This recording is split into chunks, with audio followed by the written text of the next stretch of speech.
क्या हो अगर मैं आपसे कहूं कि एक कॉस्मिक ट्रेवलर जो हमारे सोलर सिस्टम से तेजी से गुजर रहा है, एक दिन हमारी पृथ्वी से टकरा सकता है। और क्या हो अगर वो ट्रेवलर हेली का धूमकेतु हो, जिसे आमतौर पर हेलीज कमेट कहा जाता है। ये सेलेस्टियल ट्रेवलर हमारे ग्रह के लिए कोई अजनबी नहीं है। हेलीज कमेट, जिसका नाम इंग्लिश एस्ट्रोनॉमर एडमंड हेली के नाम पर रखा गया था, ये एक पीरियडिक कमेट है और लगभग हर 75 साल में पृथ्वी के पास घूमता है। ये अपने चकाचौंध प्रदर्शन के लिए जाना जाता है।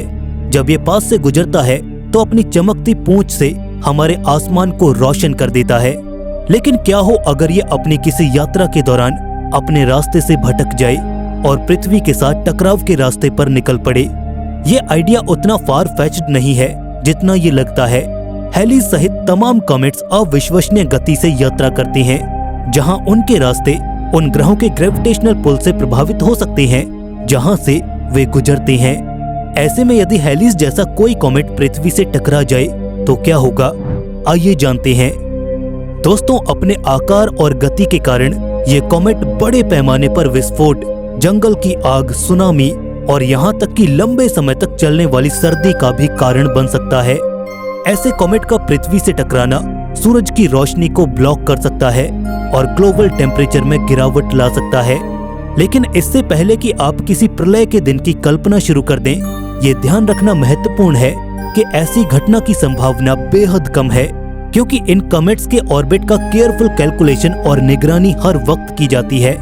वर्तमान में ऐसा कोई भी संकेत नहीं है कि हेलीज कॉमेट हमारे ग्रह के साथ टकराव के रास्ते पर है। वास्तव में इसकी अधिक संभावना है कि हम हर 75 साल में बिना किसी डेंजरस एनकाउंटर के हेलीज के शानदार प्रदर्शन का आनंद लेना जारी रख सकेंगे। हालांकि कॉमेट के प्रभाव की मात्र संभावना इन सेलेस्टियल बॉडीज के अध्ययन के महत्व पर प्रकाश डालती है, जहां उनके स्ट्रक्चर, कॉम्पोजिशन और व्यवहार को समझकर हम उनके रास्ते का बेहतर अनुमान लगा सकते हैं। साथ ही उनके द्वारा उत्पन्न होने वाले किसी भी संभावित खतरे के लिए तैयारी भी कर सकते हैं। अब इससे पहले कि आप घबराएं, आइए इस हेलीज कॉमेट के इतिहास और इसके महत्व पर जरा गौर करें। हेलीज कॉमेट एक ऐसा आकर्षक एस्ट्रोनॉमिकल ऑब्जेक्ट जिसका इतिहास मिलेनियल्स तक फैला हुआ है।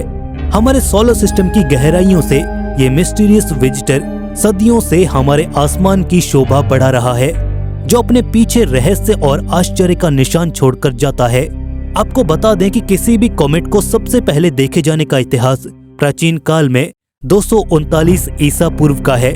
ये वो समय था जब ब्रह्मांड के बारे में हमारी समझ अपनी प्रारंभिक अवस्था में थी, जिसके बाद ये कॉमेट साल 1301 में हमारे आकाश में फिर से लौटा। ये अवधि जो एस्ट्रोनॉमी और सेलेस्टियल नेविगेशन में महत्वपूर्ण प्रगति द्वारा चिन्हित थी। साल 1066 में इंग्लैंड पर आक्रमण से कुछ समय पहले एक और बार इसकी झलक नजर आई, जिसने इतिहास और संस्कृति पर अपनी अलग छाप छोड़ी। लेकिन कॉमेट की प्रसिद्धि का असली दावा 17वीं शताब्दी में हुआ, जब इसने एडमंड हिलेरी नामक एक तेज तर्रार अंग्रेजी खगोलशास्त्री का ध्यान अपनी ओर खींचा। हेली को अनुमान था कि साल 1531, 1607 और 1682 में देखे गए कॉमेट्स वास्तव में एक ही कॉमेट्स थे जो बार बार लौट रहे थे। ये एक क्रांतिकारी विचार था, क्योंकि उस समय कॉमेट्स को एक बार आने वाला और कभी वापस न लौटने वाला माना जाता था। लेकिन हेली अपने अनुमान पर अड़े रहे। उन्होंने लॉज ऑफ फिजिक्स और ऑर्बिट्स के गणित का उपयोग करते हुए एक गणना की और कॉमेट की वापसी की भी भविष्यवाणी कर डाली, जिसके बाद उनकी भविष्यवाणी सच साबित हुई। निश्चित रूप से ये कॉमेट साल 1758 में वापस लौटा, जैसा कि एडमंड हेली ने भविष्यवाणी की थी। लेकिन दुर्भाग्य से हेली अपनी भविष्यवाणी को सच होते देखने के लिए जीवित नहीं रहे थे। लेकिन उनका नाम हमेशा जीवित रहेगा और उस कॉमेट से हमेशा के लिए जुड़ा रहेगा, जिसकी उन्होंने सटीक भविष्यवाणी की थी। हेलीज कॉमेट, जो अपने प्रेडिक्टर के नाम से जाना जाता है, तब से वैज्ञानिक उपलब्धि का प्रतीक बन गया है। सूर्य के चारों ओर इसकी 76 वर्षीय ऑर्बिट ने हमें इसे देखने और अध्ययन करने के कई अवसर दिए, जिससे हमें कॉमेट की प्रकृति और अपने सोलर सिस्टम की उत्पत्ति के बारे में अनेकों जानकारियां मिली।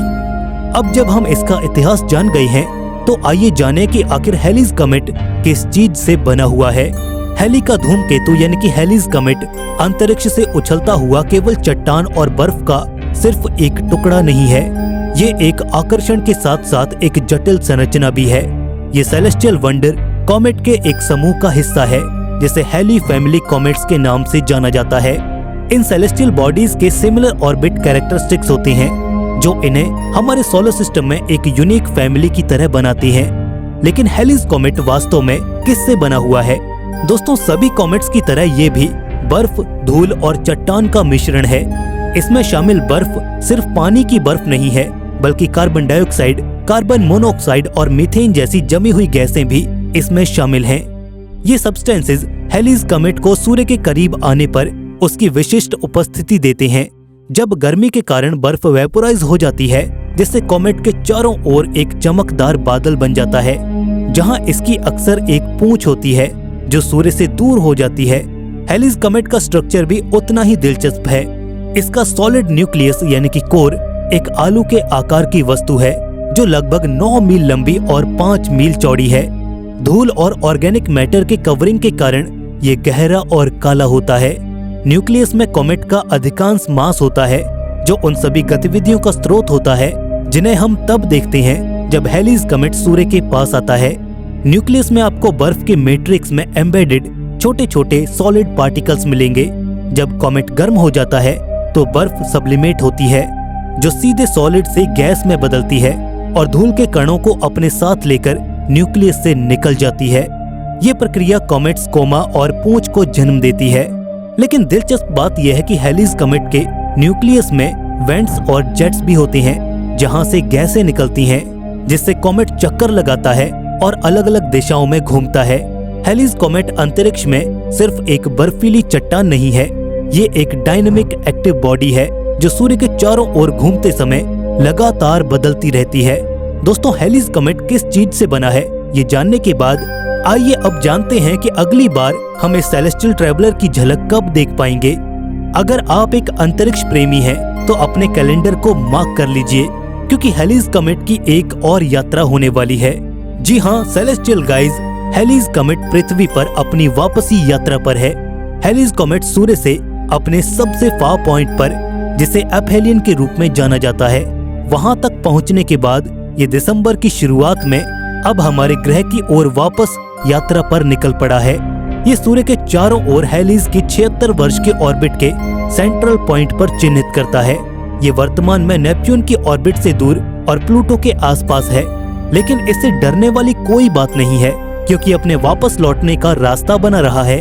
आखिरी बार हैलीज कमेट हमारे आकाश में साल 1986 में आया था और 2003 के बाद से ये फिर कभी नजर नहीं आया।